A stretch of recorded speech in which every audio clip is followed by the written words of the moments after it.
These are extreme weather conditions. There is a danger to life, and only idiotic reporters are going to be having this kind of weather.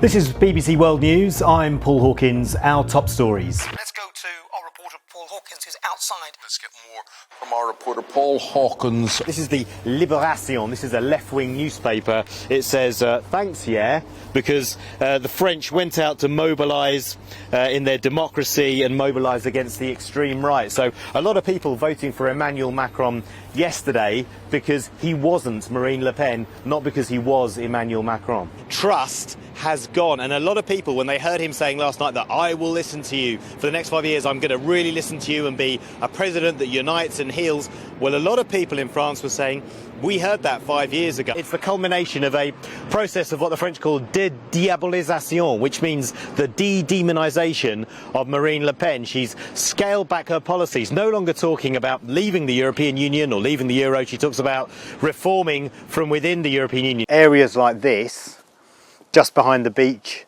are where they wait for the right time, where they congregate. This boat was going to be used to cross the channel, but the authorities have got here first. It's breathtaking, the view. Absolutely breathtaking. The causeway is known to people here as the eighth wonder of the world.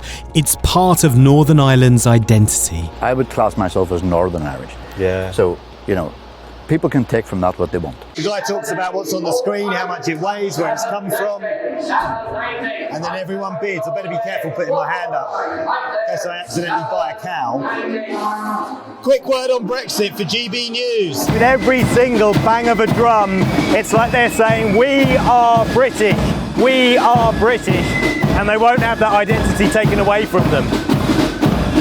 Paul Hawkins is on one of those border crossing points. More and more people are now coming to the border. If I just show you over here, more and more cars here pulling up on the Polish side here where we are. There's some tea in there, and this is coffee, is that right? Oksana is with us, a mother of one boy who's come here from Kiev. Oksana, thank you for speaking to us. Please close the sky. It's a phrase we often hear when we speak to Ukrainians, close the sky. And what do you say when someone says that they've seen their home being blown up, when they've heard about, they've come across families on their way out to the border who say that Russian soldiers tried to rape their daughter? When you hear that, what do you say? This is where they come to register. Down here, you've got some, it looks like tin baby food, because of course a lot of the people in these centres, in fact 3/4 of the people that are coming over the border into Poland are just women and children. You do know where this World Cup is, looking at those shorts? I do. You do? Hey, skies out, thighs out. Right, okay. I think you'd get arrested in the UK for wearing them, possibly. You're saying you like them? Yeah, I love them. I met 103 times England and Wales since 1879. This is easily the biggest moment of that rivalry because they've never faced each other at a World Cup. Kind of vast social experiment where football and alcohol, which are inextricably linked, are suddenly pulled apart. Look at that! There you go. It's like the Welsh David Brent. England's form running into this tournament was awful, frankly. They lost 3 and drew 3 in their Nations League group. Argentina v France in the final. The little magician versus the young pretender. Messi versus Mbappe. Hello and welcome to BBC World News. We begin in Brussels, where the UK's chief negotiator, Lord Frost, has arrived to resume last-minute talks with his EU counterpart, Michel Barnier, to get a post-Brexit trade deal done. With me is our reporter, Ishleen Kaur. Ishleen, good to have you with us. Tell us more about the worldwide reaction to this protest. The first state funeral of a monarch at Westminster Abbey since 1760. So it's been a long, long time. The first state funeral since the Winston Churchill in 1965. So a huge security operation underway in the capital. The hearse now passing by us now with the Scottish regiment surrounding it, moving as one in unison. They would have rehearsed for this moment.